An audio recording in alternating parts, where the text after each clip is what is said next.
Di negeri para oligarki dan plutokrasi berkuasa seperti saat ini, di negeri Wakanda, ada yang paling parah, yaitu cara pejabatnya berkomunikasi penuh dengan pembungkusan fakta. Bukan kita katakan mereka bohong, namun menginformasikan ke publiknya adalah dari kacamata keuntungan buat mereka pejabatnya. Semua informasi itu dialterate atau direkayasa. Misalnya, kehadiran infrastruktur jalanan membuat kendaraan lebih cepat pindah dari satu tempat ke tempat yang lain, membuat usaha perdagangan jadi lebih cepat memindahkan barang niaganya, dan statistiknya lagi ada mengatakan bahwa dari Jogja misalnya ke Jakarta, biasanya 12 jam sekarang menjadi 7-8 jam. Benar data itu. Namun, karena yang memakai lebih banyak kebutuhan konsumtif alias kebutuhan pribadi, maka naiknya kebutuhan bahan bakar impor yang membuat tekor keuangan negara tidak dipublikasi. Balik modalnya lama investasinya dan banyak merugikan para kontraktor juga tidak dipublikasi.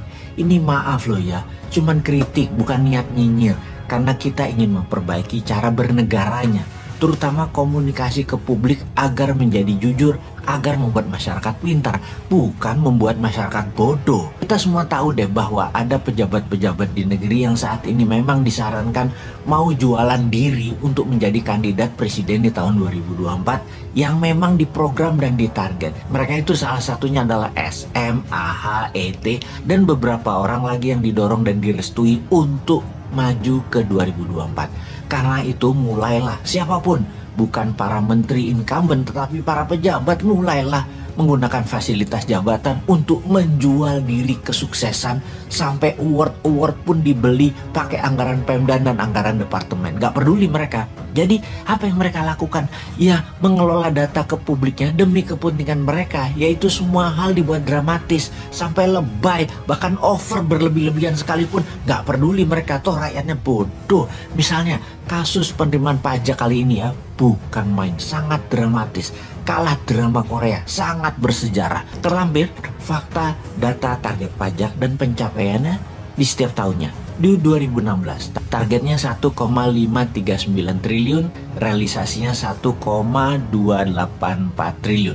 2017 targetnya 1,45 triliun, realisasinya 1,339. Tahun 2018 targetnya 1,424 triliun, realisasinya 1,315. Tahun 2019 targetnya 1,577, realisasinya 1,332 triliun. Tahun 2020 targetnya 1,198 triliun, realisasinya 1,069. Kemudian tahun 2021 targetnya 1,229 triliun, realisasinya 1,23 triliun, 100%.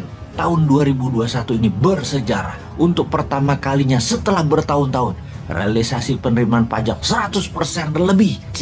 Keren ya. Jadi kalau kalimatnya melihat sepotong, 2021 targetnya 1,229 triliun, realisasinya adalah 1,23 triliun, 100%. Itu prestasi. Aduh, kalau lihat kayak gini jadi pengen pinjem mulutnya Ahok yang mengatakan, nenek lu. Kita perhatikan sejak tahun 2016 penerimaan pajak itu di situ-situ aja angkanya, antara 1,2 sampai 1,3 ribu triliun.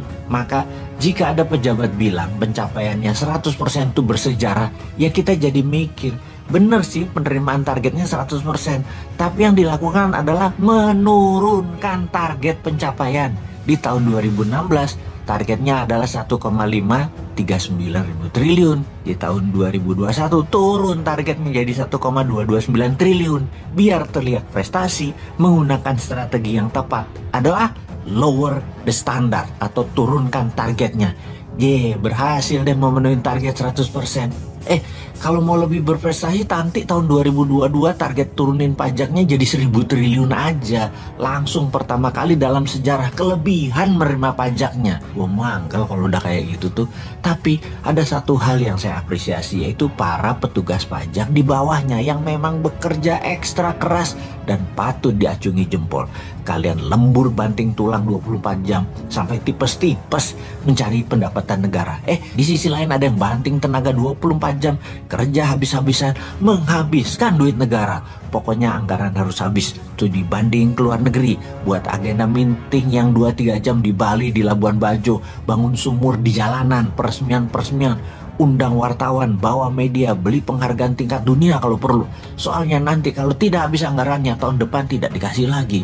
Sungguh, itulah sisi belanja yang tidak bisa ditekan, malah dihambur-hamburkan untuk hal yang tidak produktif. Belanja negara ternyata tidak bisa dikurangi, malah naik.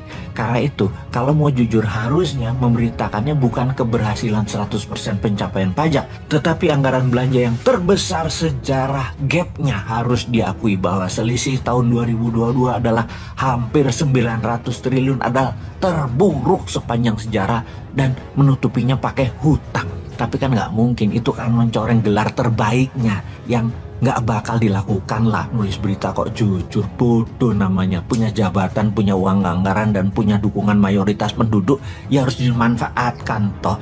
Demi populer, berita ya harus dikemas, dibalik-balik berdasar fakta, tapi dibuat dari sisi yang menguntungkan pejabatnya. Demi 2024, herannya masyarakat pendukungnya masih mayoritas.